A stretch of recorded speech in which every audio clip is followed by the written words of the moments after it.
Jelang hadapi Barito Putra, PSM Makassar diganggu rumor tunggakan gaji pemain. Dia, Flaim! Dalam masa persiapan menghadapi BRI Liga 1 2023-2024, PSM Makassar bahkan harus legowo ditinggal beberapa pilar penting yang memilih hijrah ke klub pesaing di kompetisi Liga 1. Mereka diantaranya adalah Ramadan Sananta yang menerima pinangan Persis Solo dan Agung Manan yang memilih melanjutkan karir bersama Dewa United. Pelatih PSM Makassar pun bahkan pernah mengeluhkan timnya tidak memiliki persiapan memadai menghadapi BRI Liga 1 2023-2024. Pelatih asal Portugal ini secara terbuka menyoroti kondisi keuangan PSM Makassar. Imbas dari seluruh masalah tersebut, PSM gagal memulai Liga 1 2023-2024 dengan baik. Hingga pekan ke-11 BRI Liga 1, anak asuh Bernardo Tavares masih terkunci di urutan 10, mengumpulkan 15 poin dari 11 pertandingan. Dia, Flaim!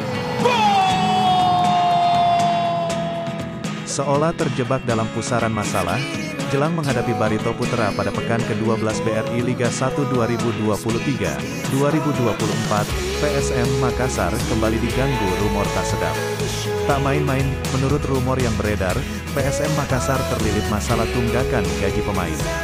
Ihwal tunggakan gaji pemain ini terkuat ke permukaan setelah salah satu punggawa PSM yang juga merupakan langganan Timnas Indonesia, Yakob Sayuri, membuat konten tentang persoalan gaji di TikTok. Konten ini kemudian direpost oleh akun @lambe_makassar dan disebarluaskan di Instagram. Dalam video unggahan @lambe_makassar, terlihat Yakob Sayuri menuliskan keterangan, "Lagi nungguin apa? Lagi nunggu gajian dong.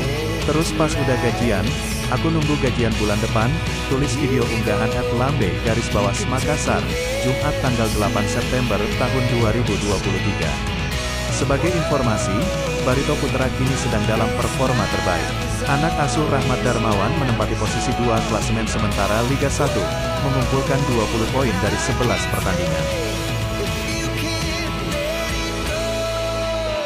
Terima kasih untuk pecinta bola, jangan lupa subscribe channel ini. Mohon masukan dan bantuannya agar channel ini tetap berkembang. Salam olahraga.